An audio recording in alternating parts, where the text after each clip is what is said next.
All right, well, hello, everybody. I'm Barbara Westcott, and I want to welcome you to Women Wednesday. So a round of applause. We're just so very glad to have you here. And so I want to just quickly tell you, because I think I see a lot of people here today that are new, and I want to tell you what Women Wednesdays is. We're just a collaborative community of women that want to help each other succeed. So we have weekly programming, all kinds of like community campaigns and events and different things. We just want women to get involved. And so literally you can take a role within Women Wednesdays. And what we do is the work you do through Women Wednesdays, you're working to promote other women and help other women. But at the same time, you're promoting yourself and what you're doing. So it's kind of like a win-win, and that's how it all goes. We're all volunteers here and just want to make Tallahassee a #1 city for women. So we definitely want to get you involved. I'm going to hand it over to Robin, our little membership coordinator here. Hello, I'm Robin, and I am also with AdMax Magazine and Home and Yard. So if you are looking to do some direct mail advertising, come see me. But here I am the membership coordinator. So if you enjoy these programs and see value and would like to help support the program, it's $9 a month or $89 a year. It's easy to sign up online, or you can email me at members@womenwednesdays.com. Thank you so much. All right, so I want to introduce Commissioner Curtis Richardson here. And he's also an honorary sister girl with a so, and I just want to say once again, he's such a huge supporter of Women Wednesdays and Sister Girls, and it's so important. And we're working on something called trades work. You can see the sign back there or right up here. We're trying to increase opportunities for women and girls in the skilled trades. Why does that matter? Huge field of opportunity, high-paying jobs, in great demand. And the more women that are in that place, it can really just change people's lives and really provide some economic mobility, but also help towards solving some of our housing crisis issues. So thank you so much for being here. And then I also want to mention Pam Ridley, who's the, I call her the, Tally Mom. She's the mother-in-law of Tallahassee, right? And so Pam and I had the honor yesterday of doing fundraising for WFSU. So we had a great time. Even my cat Jingo called in and donated. Yeah, it really did. And it was wonderful because Dana Brooks with Basic Growth matched $1,000. So it just, almost double the money we raised. So it was just a wonderful thing. And then if I could mention, I want to mention my own daughter. My daughter is Rebecca Bites, and she's a writer. She's a journalist, and she writes for The Hill. And I can't tell you enough. I mean, it's just something that's really been in our family our whole life, is having information, having quality information that's vetted, that's, what the people who tell our stories and journalists do is so important for, what we know and what we learn about the world around us. So I'm just so honored to have all of you here. We're closing down Women's History Month, and the theme is Women Who Tell Our Stories. And if you look around, the wonderful women sitting here, these are women who are telling, our stories and the stories of our community and information by which we know about what's going on and everything. So we're so honored to have you here. So thank you so much. I could just have another round of applause. To get things going, I'm going to hand this microphone to you, but if we could just go through and have you each introduce yourselves. But then also, tell a little bit about, how is it that you came into this field? Good afternoon, everyone. So glad that you guys took some time out of your day to join us here. I'm Karah Bailey. I am a morning anchor with ABC 27. I've been there for 5 years. Yes, I've been for ABC 27. We have an awesome all-women's morning show team right now. So there's representation in and of itself. I enjoy telling our community stories. A lot of those stories that I enjoy telling have to do with our children, which of course the children come from the mothers, and the mothers are the ones who are really backing a lot of the stories that I enjoy telling. So empowerment to women and inclusion and diversity is definitely something that is important to me, and it's something that I see often reflected in our community and the stories that we tell. I do have to follow the broadcast, right? Let me see if I can do this. So, hello everyone, I'm Tamaryn Waters. I am the Business and Economic Development Reporter for the Tallahassee Democrat. And I can't believe I'm saying this out loud, but I've been there 20 years. Wow.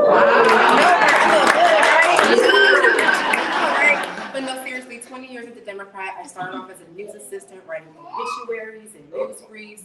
And then I became a part-time reporter, then a full-time reporter. I've covered everything from children's issues to local government, nonprofits, and now the business community. So a lot of what I have to do involves the major developments that are happening. I just broke some news before I got here about Wawa having some more locations here. So well,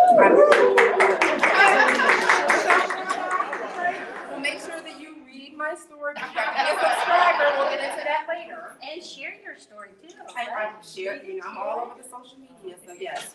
So how I got into journalism was really like in 8th grade. I had found out that I really had this passion for writing, and it really started like at that moment. So I've been a writer ever since.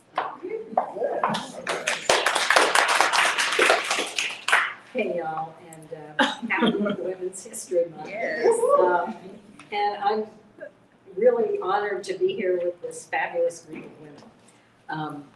I'm Margie Menzel. I work at WFSU. I'm the public accountability reporter. And I have been a feminist activist. I worked primarily with issues connected to domestic violence. I worked at Refuge House. I was a staff writer for Governor Childs' Domestic Violence Task Force.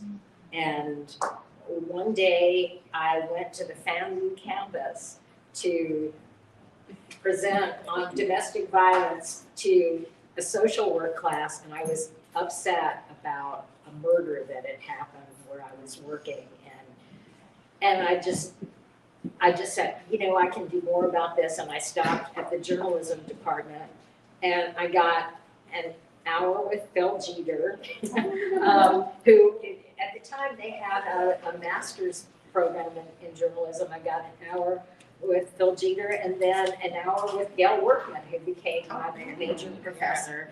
And it really is true that journalism is a way you can do more.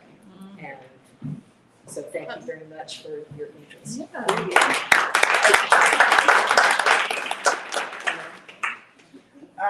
Good afternoon, everybody. I am Judy Mandrell of Real Talk with Judy, live radio show every Tuesday from 11:30 to 12:30. Also, I am the executive director of the Sister Girls Network. And with Commissioner Curtis is honorary sister girl, and he wears it proudly everywhere. I think he was the greatest supporter in the women. We are honored to be here today, along with Barbara and those of Women Wednesday. I started the radio Real Talk with Judy because I like to talk. And I believe I have a lot to say. I believe that I have a lot of things that impact people, especially women and girls. And I felt like my voice needed to be heard everywhere. And after much prayer, I decided to do it. My brother has been on radio for 50 years. Uncle Joe Bullock is my uncle. So I felt like if I'm going to, and I wanted to go all over the world and still look 20. So I decided that I'd do the radio, and it has been a blast. And I tell stories on women, basically, who sometimes never heard of, but they're very powerful women, doing some excellent things, making this world change, making Tallahassee a better place. I've had so many people on there. I've had billionaires on there, and it's not everybody in Tallahassee. What I do, I want to make people come together. That's why we have Sister Girls. And when I tell y'all, it's like over 500 women. I just had a birthday party, February the 13th, and over 270 people showed up. I just opened it up to the people. And why? Because I want the women to come. I want us to eat together. I want us to talk together. Come on a place that you may have never gone if it wasn't for that. And so that's how I started the radio. Well, actually, Dr. D got me on with Pastor Roundtable with Bishop Lamar Simmons. That's how I started first. And we kept going, and then I felt like, time for me to branch out. And I did. And you all, I love it. My show is like really big because of all the women. Thank you.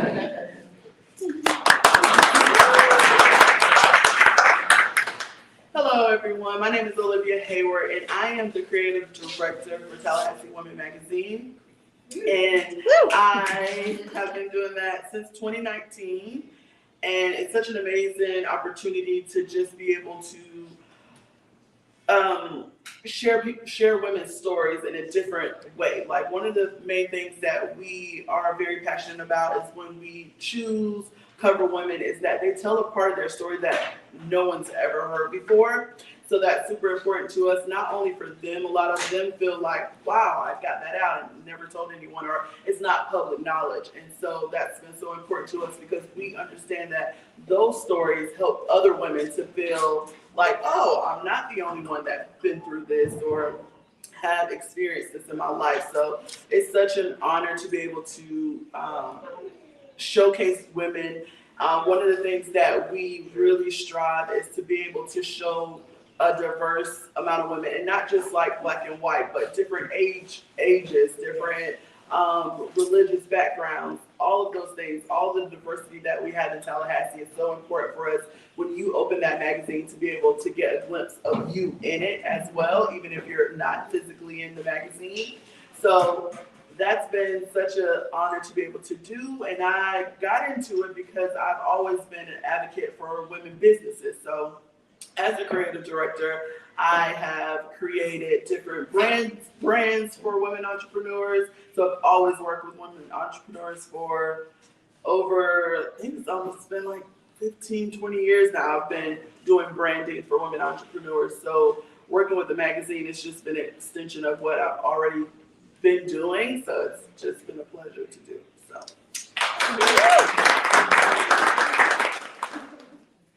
Hello, thank you all for being here today. My name is Tifany Hill. I am a native of Tallahassee. I am an accidental publisher, and I'll get you that story.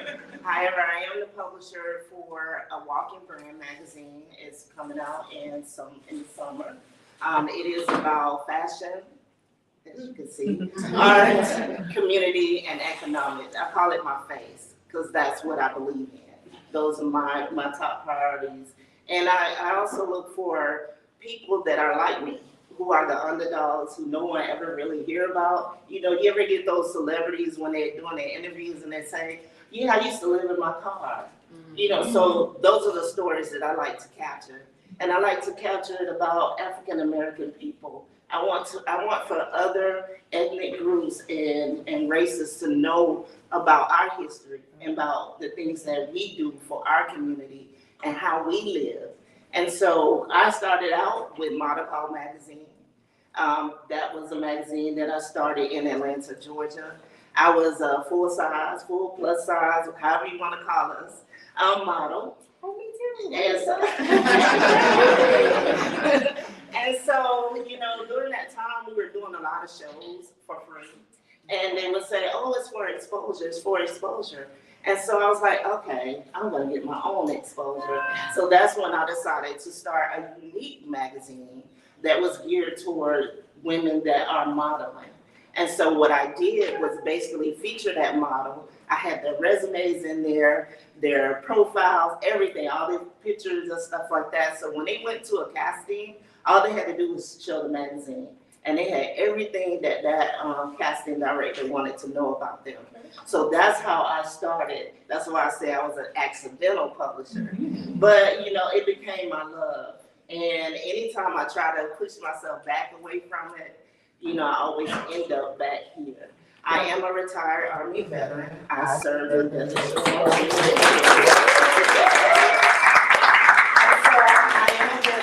and I love supporting women veterans and sharing our stories as well.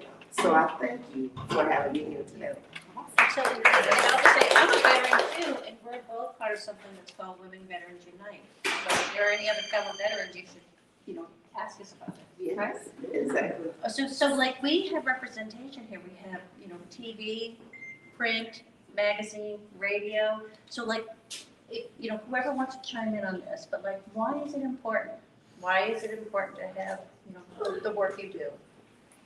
I'll start. One thing that I think is really important is the representation, to be able to see someone who looks like yourself reflected in what people consider important, so to speak. And it's one thing to see someone who looks like you, but it's another thing to know that that person is someone that you can reach out and touch, that they will be in the classrooms and the spaces, the homes perhaps that you share. And it's also validating. Women wake up every day and they work with their heart and their soul, and they put their passion into the causes that they support. And it is very important, particularly with the prints and with the hard copy of that, for them to have record that for a moment someone paid attention to what they wake up for and the purpose and passion that they live for. I think that's one of the reasons why it's important for everyone to be able to see themselves on television, in print, and hear their stories on the radio. Before you move on, was it by accident that the morning show is all women? I would say no, that it's not by accident. What happened? We had a wonderful team. Of course, people come and go, and interestingly enough, our news director is sitting right behind you, and she does a wonderful job. Shout out to Vicki Bradley. Vicki does a wonderful job of seeking out, I think Black women. But what she will tell you herself is that in making one of the most recent hires, she found the best person for the job. And I obviously have been at the station for 5 years now. I rose into the position that I'm in now. And so thank you for honoring that. I worked my way up into that position. So I was there. It was time for us to get another meteorologist, and Liz came in and literally just stepped into that position and has flown away with it, literally in some ways. And I think it's great. And then Jasmine Monroe came into the picture as an Emmy winner, and it just kind of came to be that way. So there was some intent there, and also there are just some really amazingly qualified women in broadcast journalism, and I think that it is an honor for not only to be a member of that team, but to have representation in executive leadership in news positions who honor the talent that women have. So to answer your question, like, why is this important? Like, was that your question? Well, we're talking about, for you in print. I mean, why is it, why is your work important? Why is it important to have women? So I think that I take it very seriously what we do every single day, because what we do is not easy. Like, I can tell you that we get hate mail on a pretty regular basis. It's not easy to be a journalist in this environment right now, but we do it. I do it because it's important and that you value what we do. Because I really kind of consider myself to be a public servant in that I'm providing information that you all rely on, and you need somebody to sift through some of that noise. So if I got to take a couple of verbal hits from people, I take that in order to just kind of take it, move on, and get to the real business of the day, and that's the news of the day, because the news does not stop. And I'm very honored that I've been able to do this for as long as I've been able to do it, because we've had a lot of change in our industry, a lot of, quite frankly, layoffs in my industry as well, including at the Tallahassee Democrat, but I'm still here. And I'm here because I still see value in what we do. I still see value in getting up every day and telling these stories of not only the people that we know, but the people that we don't know. So as long as there's still a reason to get up and write that story, I'll take that hate mail every day. I didn't get a lot more people to speak on this, but I think it's important for us to understand that people in fields like this are taking hits. And we need to be mindful and nurture them and support them too. But I would say Commissioner Curtis Richardson here, I think a lot of our city leaders take a lot of hits too. So, it's good to be mindful that, people that are doing good work for, our community. So they talk about journalism as being a matter of comforting the afflicted and afflicting the comfortable. And so we have to have both of those things. I guess it's easier for me to say what's important in telling the stories of people who, as you say, people whose stories don't get covered. I know when we talk a little more about stories that have mattered to us, I'm going to talk about covering children in foster care, because that is my passion. And they're not people who get heard from a lot, and yet they have changed the foster care system in this state immensely. That's just an example. But at the same time, without naming any names, there are powerful people who would probably do more things that we don't like if they weren't journalists reporting on their activities. And which is, of course, a big part of the hate mail, right? And the other thing I want to say is that as journalism shrinks, I feel more camaraderie with other journalists. When we're all covering a story, you know, it's like some of us are just hugging because Because we're still here. we're still here. And it doesn't feel like we're competitive so much as, you know, we're doing these same important things, and I really value that. I think that it is important for the journalists, and I come from the radio perspective, is that people get to hear other people and begin to think that it's possible for me. And they hear it and they say, oh, I can do that. When they realize that we all have failed at one point in time, but now here we are rising again. And when people hear these stories, it goes back. I read, the young lady was on my show yesterday, and I read her resume as I was introducing her. She had tears in her own eyes. And I told her, because sometimes you got to hear what you have accomplished in order to realize that you really are somebody. And so I love doing that, bringing women, like, I already have with Nate 1, 2, 3, 4, 5 shows right here. Simply because I like women to hear others so they can say, I can make it, I can do this, I can make it happen. You all may or may not believe it, but I used to have a speech impediment. Sometimes I still do. And I was taught to speak slowly and to hold my tongue on certain words.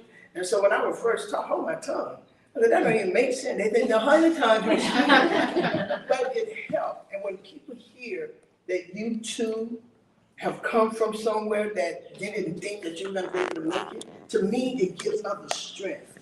Okay, it make us, I can do this. And then it helps us to be a support to each other and say, come on, sister, you're going to make this thing happen. So that's why I think all of the journalists is important, especially radio, when you can't go, especially radio. That's what I do, right? And so when they hear you, because sometimes just hearing a voice, when you're in that down moment, and you can hear a voice say, get up, girl, you're gonna make this thing happen. You don't put a name to it. You just say, get up, girl, you're gonna make this happen. They find strength to get up. Well, my show reaching over 25,000. Can you imagine how many women are getting up? That's what I tell myself every single day. Judy, you're gonna make a difference. 25,000 lives today. And I believe that somebody, I told you I'm going all over the world, right? So somebody is going to catch this. And I believe that because of the journalists, because of this radio, somebody's life is going to be important. I believe every day that I keep somebody from committing suicide. I believe that. I'm going to speak to the magazine being a resource for women. That's why I think it's important, because one of the things that we encourage women business owners to, businesses in general, is to place ads in the magazine, be in the magazine, advertisers, because one of the things is it's important to have resources for women to know, like, this is a place that I should patronize, or this is a thing that event that I should attend. So I think it's so important for what we do is to be a resource for women. So that's what we do. I totally agree. I think that we should be a resource, and because we're so, in a sense, boots on the ground, you know, we go out there and we get the stories and we listen to the stories that people want to share with us, and we want to, you know, share that with the world, right? So that people can say, oh, this person looks like me, they dress like me, they're from this side of town, so they can understand my pain. And so how did they handle that? So in a sense, we give solutions to some problems. We tell the stories that, I always say, I like to be that Barbara Walters type of person. You know, when there's something going on in the community, I I want to play the devil's advocate. I want to go against the grain. I want to make people answer questions that they sit back and say, oh, that's a good question. Good question. Yes, it is a good question. I need you to answer it. Because I need people to understand and know the truth about what's going on. Either it's in the community or in the art community or what have you. So, especially in fashion, I want to know where you get your materials from. You know, so I think that, you know. I think that about you. You always look so good. Yeah, you know, and I have to shout out, I'll let you all in on a little secret. I barely pay over $10 for anything that I wear. Oh, wow. Yeah, so that's a little tidbit. I'm going to the store, yes I am. Simply 10, I'll plug them because I love them very much. So this is a $10 suit. Wow. Can you stand up and show it? Can I show it after I actually am on crutches? Oh, I see. I remember that. Sorry. So, It's got oh yeah, the questions. questions is for the questions. Yeah, so I'm always like a question. You would look You said I would look good in that? Yeah. I got a microphone on the way. Okay, well, on that note, thank you. You welcome.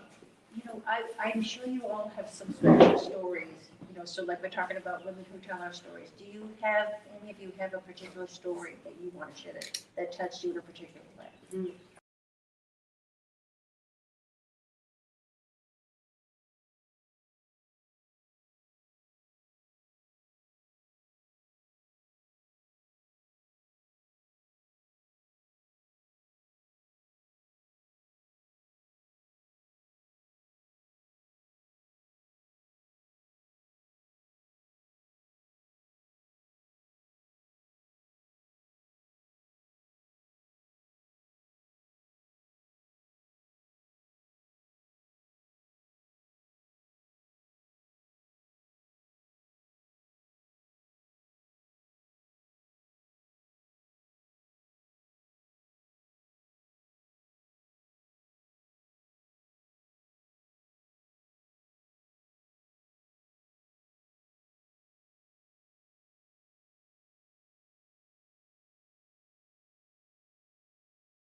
Who is literally associated with being judgmental, I think was insightful in a way that hopefully reached a family or reached a young child and maybe gave them the inspiration that they needed to make some different decisions in life. Love that. So one story really comes to mind for me was a few years back. Wrote a story about, and it's interesting that I just want to give a shout out to my mom, and my aunt Cleo, and my big sister Karen. They're all over there. Talk about the village and the women supporting you. And I can remember when my aunt told me about this woman who was in the process of adopting a child. What I didn't really know at the time was, one, how impactful that story was going to be and how it just changed how I view motherhood, even in a way. So just to give you the highlights of that story, I did a story about a baby that had been abandoned and found in the back of a pickup truck by a college student off of High Road. And so many variables came into play that day, and it had to be God moving in that way. Because there was no way for this baby that had literally been abandoned and this college student just happened to be walking to their car, hearing these soft cries of this baby. And then, so that happened, 911 was called, and it just so happened that there was a paramedic on Tennessee Street that had this special warming blanket that was specific for like pediatric use. Was just like a block away. They never had that blanket in there on them, but they did that day. And so rushed there, it was a cold day too. And so that baby came to TMH, and there was a respiratory a supervisor who was there in the ER that day. And she just happened to be there. And this woman took care of this baby. And this woman actually was wanting to adopt a child. And she had been praying for a child. And so, long story short, she ended up becoming this baby's mother. And we called her, his name is Charlie. And it did a whole story about baby Charlie and his journey from being abandoned to now having this life of abundance. And the great thing is that I get to see baby Charlie every Sunday in church. And he is a joy. He is a handful. So I have a son. And so my son and him, they run around church. We try to get him to stop running. But he's just enjoying life. And he travels. Like you would never know to just look at, just to know that he had been abandoned, to know that he's going to have this life full of love. And that, I get to kind of see that. It's just remarkable. And I can just remember, I was still kind of like a young mom and like just really having some visceral reactions to telling this woman's story because she was a 2-time cancer survivor, couldn't have children of her own, but she was a stepmom to her husband's children. But she always wanted to have that motherhood experience like as for a young baby. And she was she prayed a lot. She had the prayer closet. She had little Post-its all in this one room, and she just prayed all the time. This is a woman who just taught me the power of prayer, the power of hope, the power of love, and just I get to see them all the time. Like my son will be at Charlie's birthday party next month, and he'll be at my son's birthday party. So I just get to witness the evolution of this boy, and she's even asked me to write a children's book to kind of help tell his story, because she wants to make sure that he knows his history from start to wherever God takes him. And I'm just very honored to be able to play a special role in that. And I would not have been able to do that story had my aunt not told me about this usher in the church that was going through this amazing journey. So thank you for that.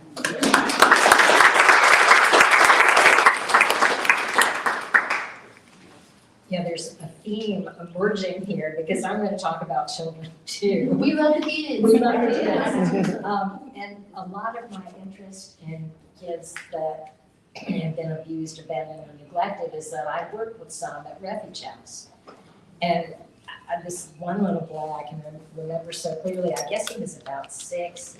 He could not sleep because he was afraid his father would come through the window.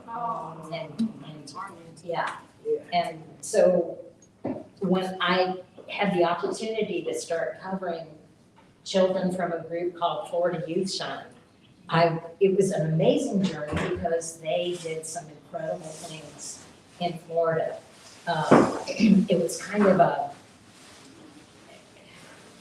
perfect storm of goodness that came together in terms. They came to Tallahassee and they just got a chance meeting with the then Secretary of DCF, who was Bob Butterworth. And instead of, spending the 5 or 10 minutes that he had committed to, he spent an hour or more with them in this restaurant, just taking down everything that they had talked about. And it turned into legislation. It was not just Secretary Butterworth, but Secretary George Sheldon, who followed him, State Senator Nancy Dieter, who carried a lot of these bills. It was, and they were things like extending foster care from 18 to 21, which is really important for reasons that a lot of you get. It was the normalcy bill because a lot of those young people had not been able to do things like play football or take dance, because the attorneys at DCF were afraid of liability. And so the normalcy bill gave them more of a chance to do normal things. Keys to independence, which allowed them to learn how to drive. All of those things happened in this sort of condensed period of time that I got to cover. And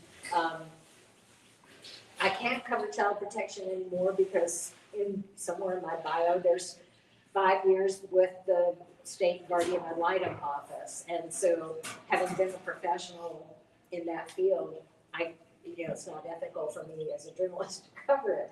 But I still do stuff with Florida Youth Shine. They're up here for Children's Week right now. Every year when they come, I do a media workshop with them. And I just take my shotgun mic and, just role play with them. And I have to tell you, we did this Saturday, and there was a young man who, he was, very flip and tough at first, and as we talked about how difficult his life had been, he started to cry. And, I just did this on instinct, and I'm not sure I would have been able to plan it, but I just put my arms around him, and we just stood there and cried together. And it came out of my journalism, and I'm always going to be involved with child protection one way or another.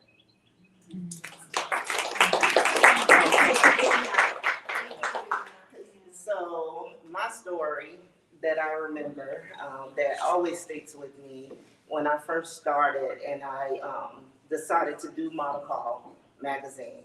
And so I wanted to create something to put out there that was like a marketing tool, basically, and also tell stories.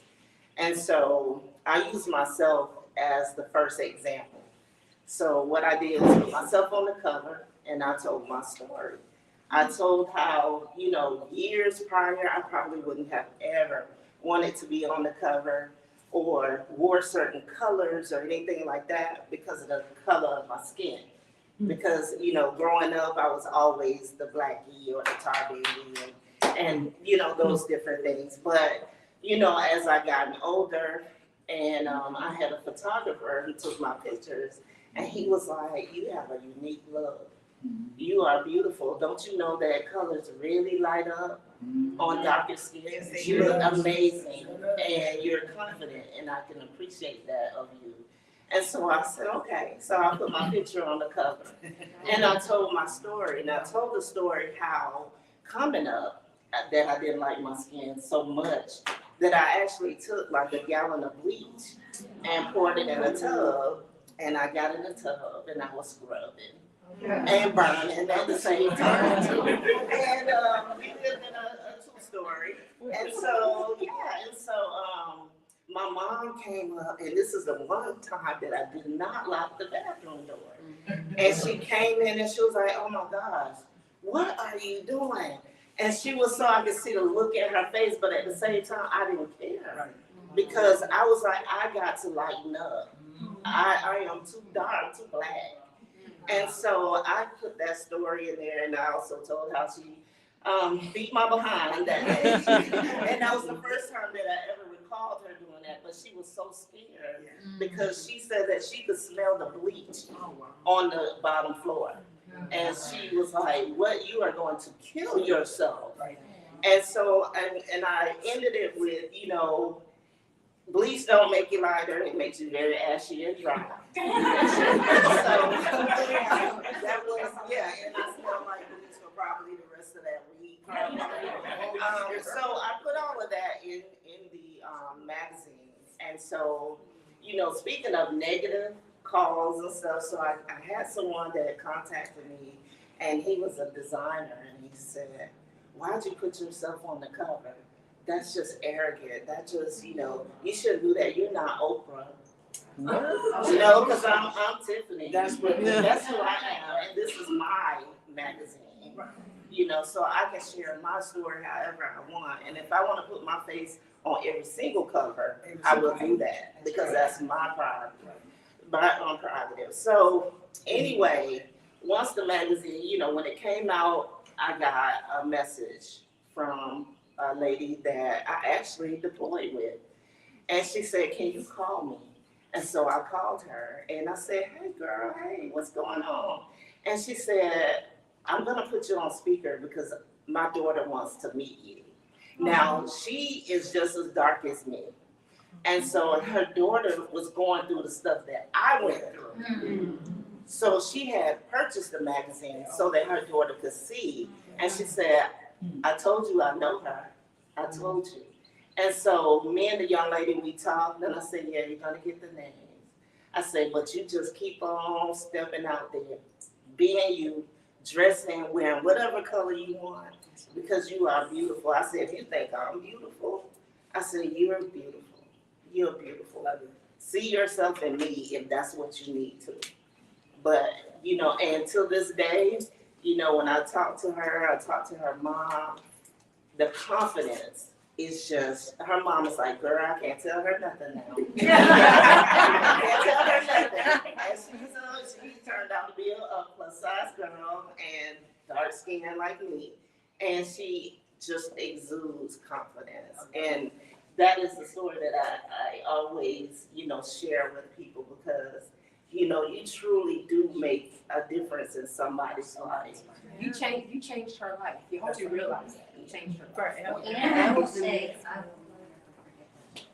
So that is why representation matters. You have to be able to Yes. latch onto somebody who looks just like you and understand that the trials and tribulations that you go through are unique to you, but they are ubiquitous and tie lots of people together. And I think that is amazing. You are beautiful. Thank you. you are.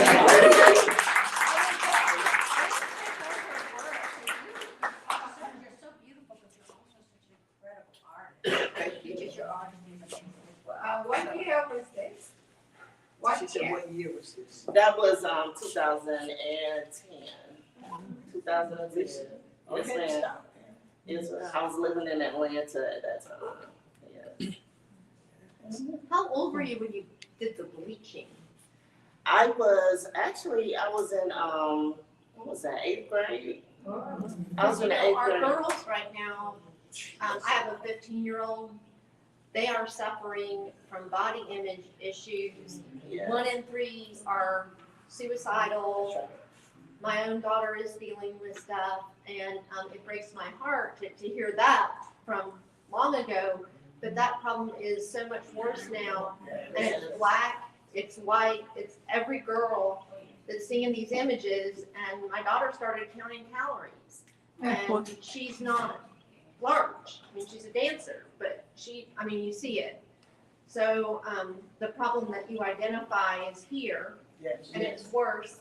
And now for Black people to be told that your history cannot be validly taught, it's hurtful, because they're trying to take your stories away from you.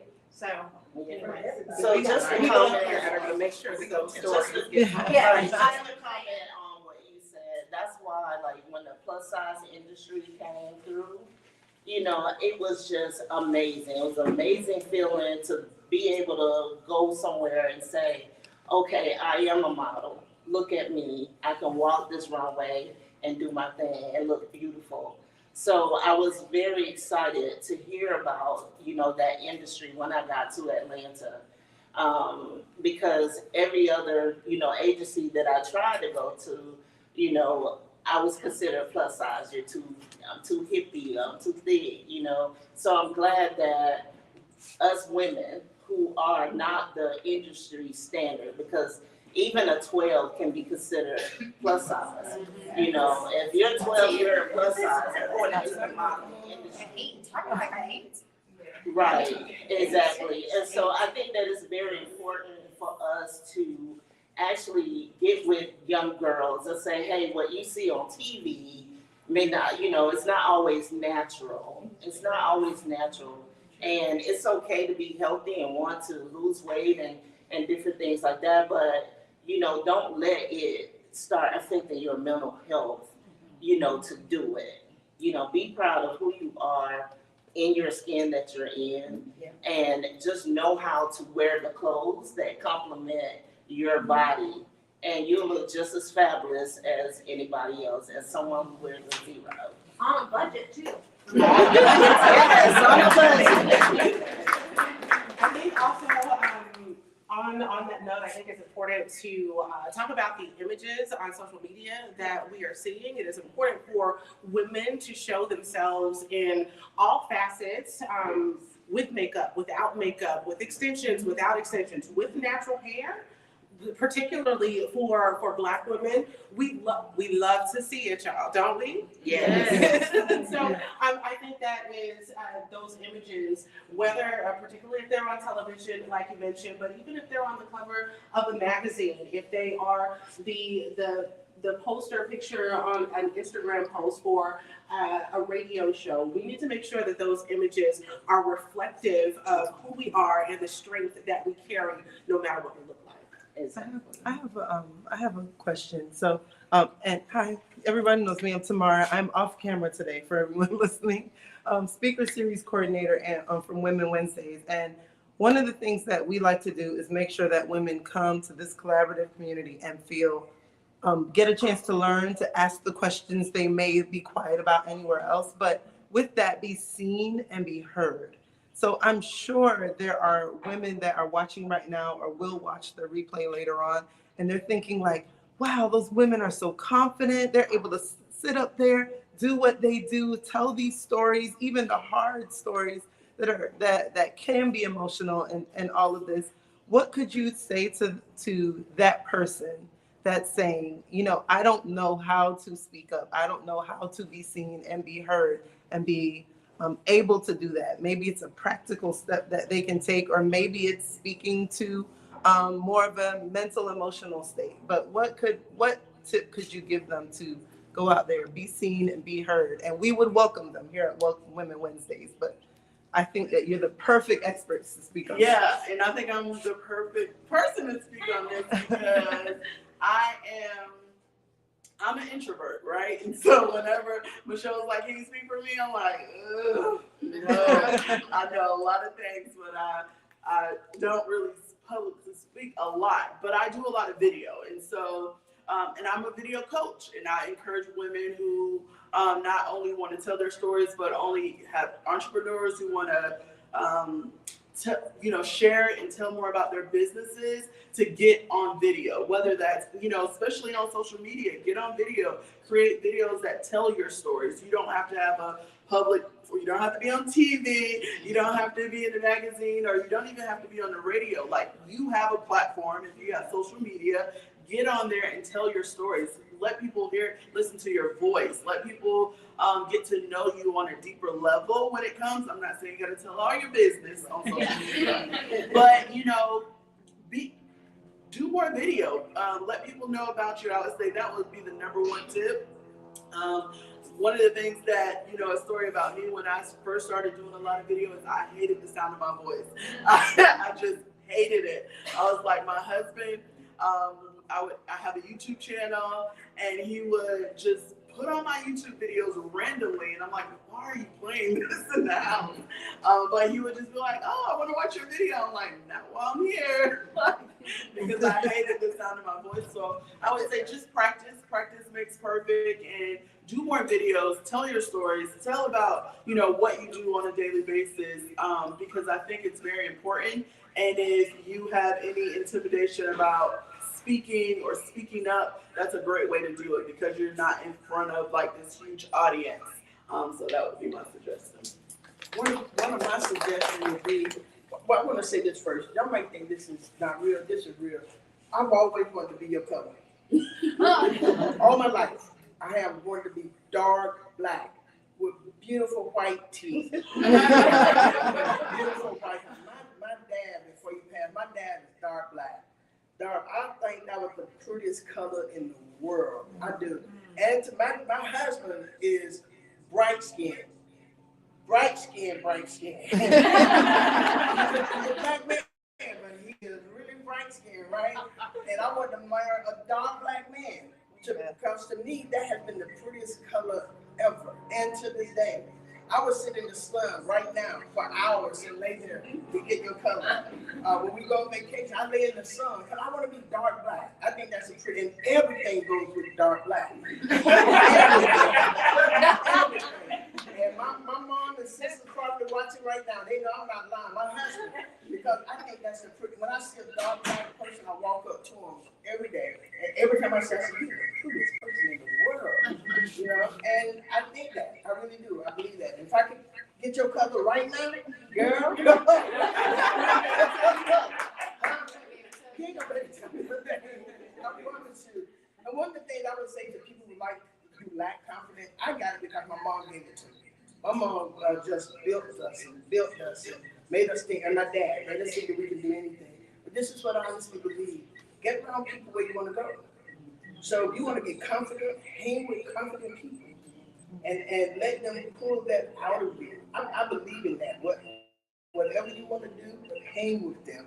You know, let them teach you, ask questions, practice in front of them. And I do that very well with some of the people with me. They're afraid to speak. And I know you got to talk. You with me. One day you might have to do my show. Or one day someone's going to call you. One day you're going to have to do this. And they hold their head down. Hold your head up. That wasn't a good presentation. You know, and I do that. And believe it or not, I'm still building my confidence. I am. I walk in a room and I look at everybody. And then I say, you know what? I'm going to get that table right there. And I get a table, and I learned that in public speaking when I was at FAMU. Y'all probably know that, right? You find somebody in the room that you can relate to, you look at them, and then you glance and you get somebody else, and you gain your confidence. That's how I do it, right? It works. It works. And the more you do it, the more you do it. And the more you do it, the better you get. And then you go to the next crowd, you take what you got in that crowd, and you get better and better. And that's how I do it. Can I say this? The one story, I want to tell this one story that I interviewed Christelle Avalis. I believe that's her last name. We practice Avalis. And she's now the executive director at PACE. I interviewed her yesterday. I got many stories I can tell, but yesterday she made an impact on my life yesterday. And I told her, you impacted my life. And she stated that she's always wanted to be on the Real Talk Judy show, but this is what she told me. She gave me her life story. She's from Jamaica, Kingston, Jamaica. And I told her that at the church, they tell us don't go to Kingston because they don't cut your head off or your ear or your nose or something. And she said, no. Then she said, yes. I said, I know, because they won't let her.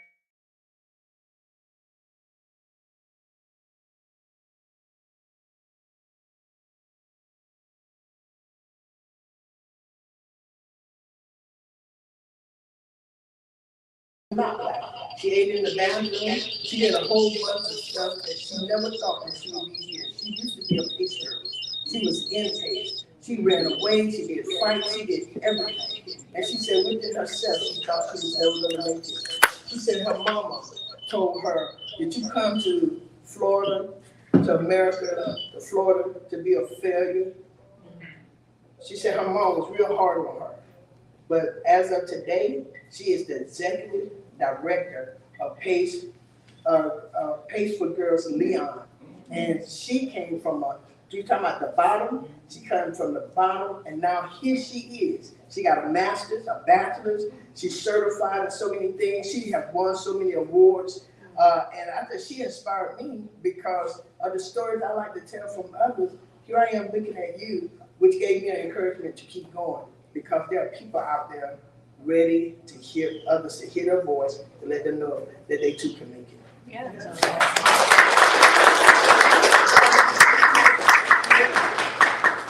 On the matter of confidence, one thing that I want to say is that there is real strength in vulnerability. It sounds so ironic, but if you are brave enough, if you can muster the courage in and of yourself to speak your heart and speak your truth, just come from the most authentic place that you possibly can, you will feel like a little muster of courage that just builds and mounts as other people in the room feel their truth spoken through you. And that strength builds upon itself, and each time you do it, it fuels itself and you get stronger every time. So I'm so glad to know that you were a plus size model, because I used to do a little bit of that. And Robin and I actually were in a plus size modeling troupe together. And in terms of like building confidence, I would recommend just doing things that you wouldn't normally want to do or even think that you could do, because we were a whole troupe of thick chicks that walked the runway, and we looked good, and we represented so many real women. And so I always value that, Robin. I don't know if you still think about it, but I still think about our days as fatty girls. So it was a good time. If you go on my social media, you might still see some of my old modeling pictures. But just do things that are totally outside of your comfort zone, and it's okay to stretch yourself. It's okay to feel like, you know what, I don't really know if I can do this. And if you try it, you might just be able to do it. And so I just would encourage people to do that. Just try something new, even if you have never even seen yourself in it, because you never know who's watching. You never know how you're going to change yourself in the process. Yeah, and I think the thing too is like, it's okay if you don't do it perfectly. It's really hard to let that go, because I mean, I mess up a lot, and I used to just humiliate myself inside about it. And then eventually it's like, why am I doing that? And it's like, you just do the best you can. You look like you had something you wanted to say. I had a question. Hi everyone, I'm Felicia Stanley, CEO and founder of the She Can Network. I have a 10-year-old daughter, and if you look at my husband and I, we're both on the more smaller size versus her, and due to her having a ton of allergens, and I mean to everything like gluten, wheat, peanuts, things you find in everyday food. A lot of factors play into that. So her weight is sticking to her, no matter how active she is. So I can say as a parent on the end of having a 10-year-old daughter, and our journey didn't just start today, but we always made her aware of her body shape, because that plays a role. A lot of parents don't take the time to help their daughters understand that, yes, you should be confident to want to do everything, be everything, but be mindful of how your body is shaped. What one kid could wear at your age, you can't wear for your body shape. So we need to be intentional about making them aware of that, and do wear the things that are fitting for their body, that are complementary to their body shape, and make them aware also that health plays a factor in your weight. You have to be healthy. It's not, I'm going to let my child just eat what she wants to eat just because she's a kid. I have to help her make healthy, conscious decisions to be better, to want to stick around and take care of her body as well. But it is a challenge, because you do see social media, you see the TikTok videos with the food, eating here, trying all these different things.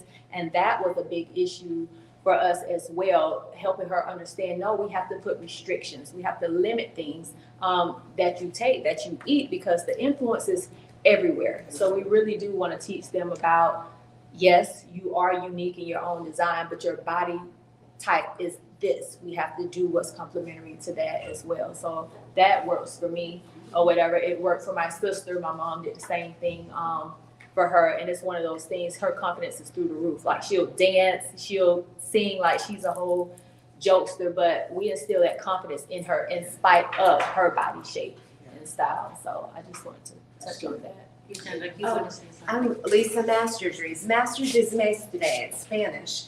I have black pants on, but my daughters who are in college now, and I didn't have a Spanish mother. I had a thin Scandinavian mother, and she didn't really teach me that Spanish women are kind of, and my, so I would always wear black pants to hide that Spanish backside, let's say. And my daughters in college now have said, Mama, and they got me to get red pants and blue pants. They're like, that's you, Mama, that's you. You own it. So, you know, sometimes out of the mouth of babes. Yeah, we don't want to let, like, silliness define, Right. You know, you're beautiful, or like, you know, everybody should be themselves, and that's good. There's no, what's supposed to be the standard, you know. But anyway, okay, back to what I was going to ask you another question. So we're talking about you guys, you know, being newsworthy. What is newsworthy? You know, so let's talk about that. But then, how do people make themselves newsworthy? How, you know, because you know, a lot of times, how many people here wish they could be on the news or get some news, some coverage, things like that? So We sometimes- all know I want to be a talk show host. So. So can you kind of talk about what is newsworthy and how you become newsworthy? We still need the microphone. We don't, and then we have. No, malfunction. we have had technical difficulties today, but we are flexible women. So we should just kind of Make talk. things so you can just talk and project, and it'll be fine. Everyone online, and we've been talking back and forth with them. Thank you for your understanding. They can hear, they can see you. They're good. I'll jump in. So I know I've got some people here who are familiar with FAMU. I heard Gail Workman, who was also one of my teachers. There is a thing that's called Tip Cup. I don't know if you guys have heard it. It's an acronym for newsworthiness, and y'all just bear with me here. Tip Cup, it's timely, impactful, prominence, and then the C is for conflict, and then uniqueness and proximity. That is what newsworthiness is defined as. It's like textbook newsworthiness. But I think that when we as newsmakers are looking for what is newsworthy, we are paying attention a lot of times to what is driving conversations. Right now, one of the things that would be newsworthy in this particular setting would be body positivity and your image, those conversations, what is driving conversations. Also, what matters to the community that you are in. And you have to keep in mind that there are large communities, but there are also subsets of communities. And I think it's important to tap in to each one of those subsets and find out what's going on in the Hispanic community, what's going on in the Black community, the Black women community, what's going on for all different age groups, looking at all of that different diversity and allowing those conversations and what is important to the community to drive what we present to the community and the experts that we pull in to come in and lend credence to the conversations that are already happening. So it's such a hard question, like what's newsworthy, right? Because, you know, there's basically whatever conversations that you all are having, like we want to know what that's about because that could be news. I mean, just like my aunt told me about the usher at church who's like adopting a child. Who knew that that would end up becoming this amazing story that would go national, like have all these legs, right? Who knew? But it was a story about a woman's journey towards motherhood. So, you know, that's a story. I would encourage you all just to pitch stories. And, you know, I could tell, I'm sure your newsroom is like this too, like we have like a skeletal staff, right? So just because you pitch a story doesn't necessarily mean we're going to jump on the story because there's a lot of competing factors, right? But I would still encourage you to be able to reach out to us, you know, provide, you know, hey, I thought, you know, I heard you at Women Wednesday, really like what you said. I got a story idea for you, just wanted to see if you have a few minutes. I will take a few minutes to listen to whatever it is you have to say. Now, am I going to write about it? Maybe, or maybe not. It just kind of depends on timing and a lot of different other factors. But the things that you all are talking about are the things that could potentially be newsworthy. So everybody has a story and we all want to be able to tell those different stories. So just don't think that, oh, well, they don't want to hear about that. Yeah, we just might. So take the shot. I was gonna add the same thing, just take a shot. Oh, I'm sorry. Yeah. Please. No. Not a gunshot, Yeah, I was just gonna say, take a shot. not a gunshot. No. Oh, no, not a gunshot. Not a gunshot. We got enough of that going on. But just take a shot, and who knows? Yeah. That might be newsworthy. As far as I'm concerned, you just might have a story to tell, and my audience may want to hear it. And I'm like this, you tell me something, I'm like, wow, I want to hear that. And then I believe my audience want to hear it.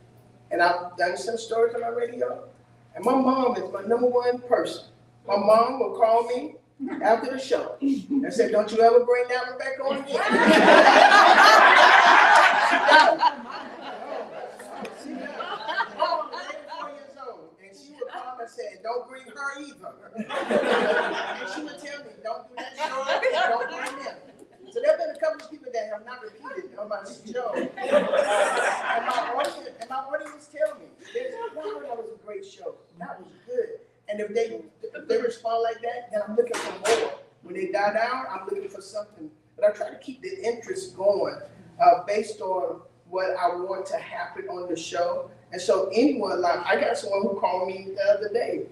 I'm not gonna say it, but they called me what they told me. But they called me the other day, and I was like, well, how am I gonna make that a show? And she said, it's important. I'm like, to who? I mean, it's important to her. But I don't think that, personally, I think my listening audience would go down to one that day. That's gonna be my mama, who's gonna tell me, don't you bring that back. we started a citywide prayer in Tallahassee. Yeah. And when I tell you the stations have jumped on it, they came to me because somebody told them, but they thought it was interesting. I didn't think that it would be that good. But they are, and I just got a call, are y'all still doing it? Yes, we're still doing it. You all are still doing it? When is the next one? Monday. Where? At the Will Packard Amphitheater. We're gonna be outside, but people are praying from all over Tallahassee. Black, white, Rick, Ford, everybody. And so, but they thought it was newsworthy. I didn't, but they did. I mean, the TV station, and they came to us, and I got a call the other day. Are y'all still doing it? We are, and I believe because they helped tell the story. They did. They made it spread good. That there are the shootings that would have happened in Tallahassee. I believe that they didn't. When the guy came to Tallahassee, he was going to go to FSU to kill the gays. That's what he said. It didn't happen, right? The pharmacist from TMH the other day, 25 guns in his car. Who knows? He could have gone there, but I believe the prayer. But they helped us. They helped tell the story because they thought it was extremely important, and I believe because they helped, I want to touch on something that she brought up that I think may go under the radar a little bit. Diligence. The diligence of continuing, not only doing good just one time, but doing good repeatedly and having the wherewithal to keep it up, even though maybe that first time that you called, we didn't come out. Right. Maybe there was a shooting that day, you know? But you keep doing it, you do it again in a week, you do it again in a month. Now, it's not just a one-time thing, it's a movement. It's something that galvanizes, that people get behind, and at this point, it's grown. You have your own following that is coming, and those people, not just the television people, those people who are supporting you are going to share that. And they're going to say, we were involved in this important thing that is making a difference in the community. We came together and we said we wanted to pray. We got 10 people, now we got 15. Now we do this every year at the Civic Center. You know, that is how it grows, and that diligence goes under the radar so easily. A lot of times, I'm going to give y'all a tip. We're looking for stories like the day after everybody has done something. On like the day after Thanksgiving, the day after Christmas. The people who are doing good are going to do it on a Wednesday. They're going to do it on a Tuesday. They're going to do it on the Friday after Thanksgiving. And that diligence, continuously doing good, even though you, without necessarily looking for that fame, is when it comes in, when it kicks in, and then we go, hey, these people have been at it for a minute, let's see what's going on over here. And then it spreads and it grows, and I think that diligence is a big factor. Can I add something too? Yeah. By all means. I would also add, if you're going to pitch an event, don't tell us about it the day before. Because it's probably not going to get covered. Because we have 2.5 people working at the Tallahassee Democrat. So you have to give a lot of notice. And notice. I mean, I cannot stress that enough. That is my tip. Notice. And not just one notice. Yes. Tell us, on the 1st of the month, if the event is on the 30th, tell us again on the 15th, maybe tell us again on the 20th. But if you tell us on the 29th, we already know what we're doing. And okay, so I need to jump in here and ask Pastor Judy for an interview because I saw her at an event. It was the Respect Yourself gun and criminal, the task force that is against gun violence. And she was talking about not just how she led a prayerful movement, but that her time to pray was at 3:00 in the morning. I remember that. That woman is so awesome. I need to get an interview with her, and she left before the meeting was over. And I never. Okay, so we're going to do it.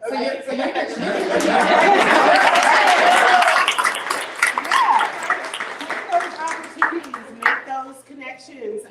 this is a wonderful time. Listen, some of y'all already know, all right, I got 2 or 3 story ideas right now. I'm coming for y'all. I'm calling your representative. Not coming for y'all. No, seriously. Because, as we said, we have things on a planner. We meet every morning and we say these are the things that we already know that have been discussed that we're going to talk about. The way that you get on those planners is when we're out and about. That's why I say, hey, come see us when we're out in the community, because now I can talk to you. I can learn who you are, what it is that you do in the community, and we make those connections. And you get my email address, you get my phone number. Hey, get my social media, comment under one of my posts and say, hey, we got something going on. Make those connections when they're available. Do not hesitate and say, oh, I saw her, I think I'll reach out.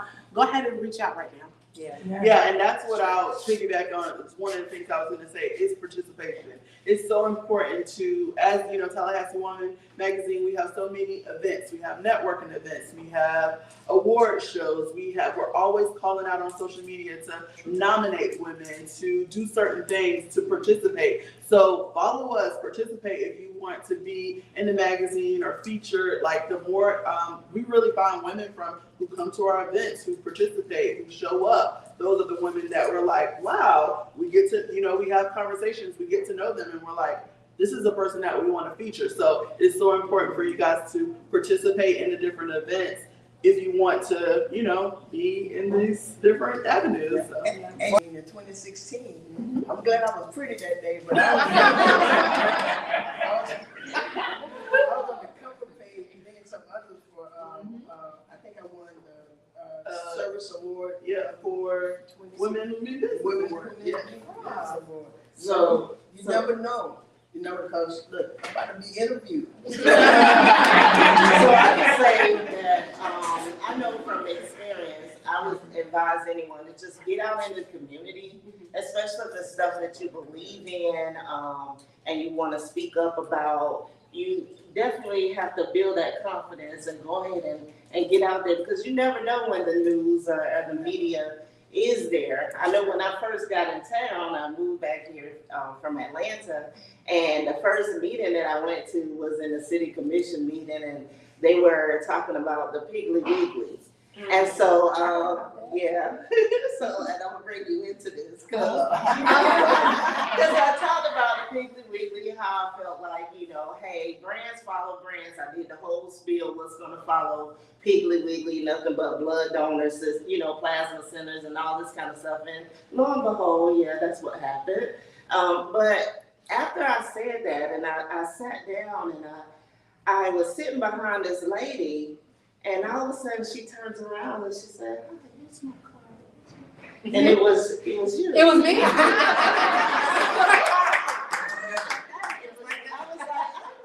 remember that it was during the Piggly Wiggly. If I'm not mistaken, I believe that. Okay. That is definitely you. It sounded like a move of one of my moves. So. All right. And I was like, okay. And then, as I was getting ready to leave, another reporter had asked me for, some information as well. So I ended up with 2 different interviews, and that was, that's how it happens sometimes, But when you do want to go pitch something, make sure, for one, you have all your facts together and stuff, and then you have everything. Your pitch is short, concise, and to the point, so that they will know exactly what it is. Make them go, aha. Because for me, in a magazine, especially when it comes to community, I want to create that aha moment. Like, people wouldn't have never thought of that. They didn't look at the situation in this light. So.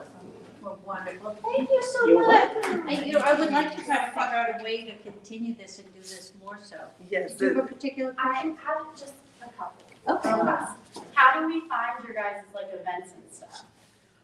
For us, they're always on our social media and on our website, towwoman.com, and our social media is towwoman. I actually do have an announcement to follow up on that. I'm Christina Carter, the relationship manager for the magazine. I also own Tallahassee Notary. We have a few events coming up. You'll note that there are flyers at the front showing a upcoming retreat going on in Cabo and Los Cabos. There are instructions, and recharge, a relaxing retreat. We also, on May 17th at the Moon, we're having a Women Who Mean Business Awards and luncheon. Tickets are on sale now. All this information can also be seen on the website. And judges are still reviewing the submissions. So we should have the 18 finalists announced within the next week. If you have not nominated somebody, perhaps you should do so now. Again, information's on our website. And please save the date for May 26th from 11 to 1 for our third Red Women Recharge mindfulness luncheon. So it's really speaking to the mind, the body, spirit, body awareness, and overall self-care. Again, everything can be found on tallwomen.com. That's awesome. Thank you so much. And I, if you don't mind, I know that Judy has another show at 2 o'clock. Yes. So I just want to make a few quick announcements and then, you know, have an opportunity for people to talk. I a know, little bit we more. might have to do a part 2. Yeah. I would love to figure out a way that we can continue the conversation, because I think there's a lot of energy here for that. And I just want to mention Women's Wednesdays also has something called Women's Words. We have a blog that anybody can publish on. It doesn't matter if you're a beginner, intermediate, or expert writer, but if you have something you want to say, you want to submit an article, you can do that, and we will publish your article. As long as, you know, it's appropriate. So keep that in mind as well. We thank you all so very, very much for being here. Next week, we have another amazing program. So I wish I don't have it on the screen, but check our Facebook or our website. It's going to be another great week next week. And one thing we always like to do is take a picture of everybody. So if I could ask Mary, because Mary's going to be joining our team. Mary, come on up here. So I just wanted to be up here with our team picture. So Mary, why don't you come on this side? And if someone here, can I give someone just to take a picture of our, so here comes.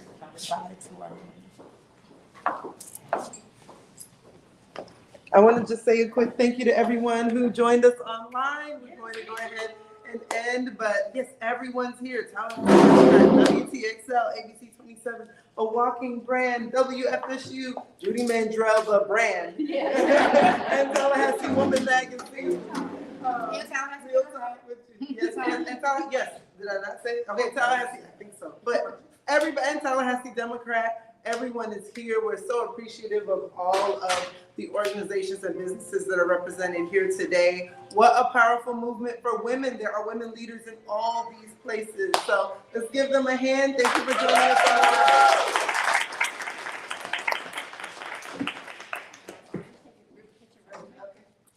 She's up at NBC, it looks odd, so.